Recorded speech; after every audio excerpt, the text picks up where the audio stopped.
How could it be? Aaron, the very brother of Moses, the one destined to be Israel's first high priest, not only stood by but actively participated in the creation of the golden calf, a monumental act of idolatry that directly violated the first two commandments. Yet, when the dust settled and divine judgment swept through the camp, 3,000 lives were lost, but Aaron was spared. Why? This startling disparity in consequence is not merely a historical footnote. It unveils profound truths about the nature of sin, the mysterious depths of God's mercy, and the indispensable power of intercession. Tonight we unearth the overlooked details of this ancient drama, revealing a story of grace that echoes through the ages, challenging our understanding of justice and forgiveness. If you're finding value in this exploration of biblical truth, please like this video and subscribe to the Bible Stories for You to continue this journey of discovery with us.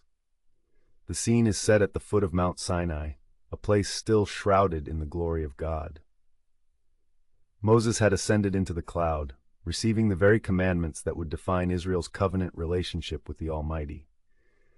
But as the days stretched into weeks, the people grew restless.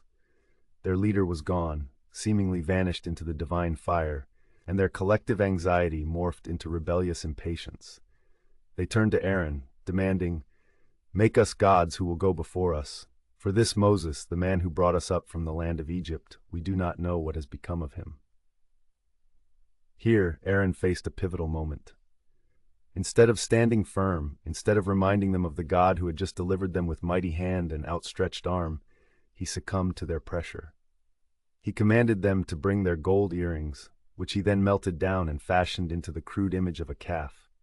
Then, in a chilling declaration, he proclaimed, "These are your gods, O Israel, who brought you up from the land of Egypt."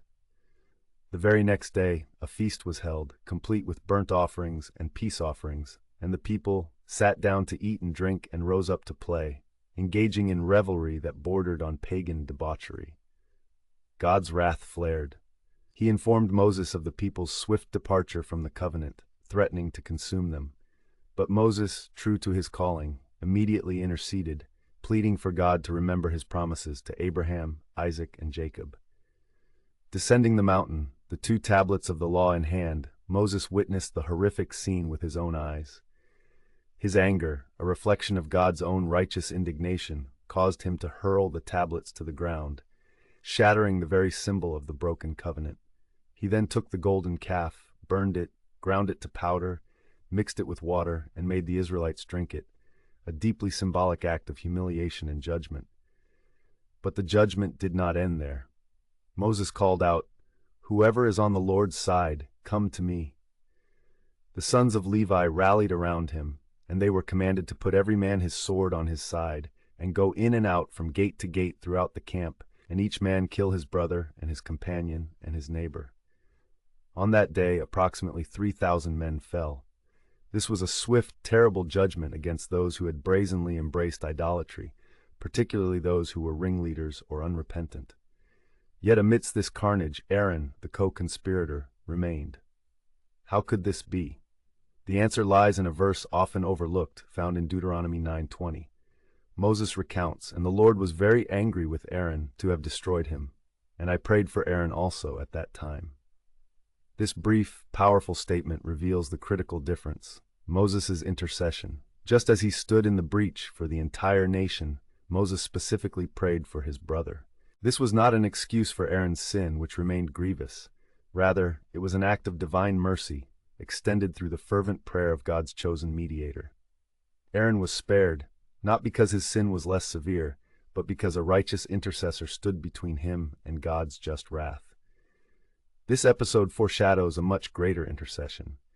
Aaron's story, fraught with failure and redeemed by grace, points us directly to Jesus Christ.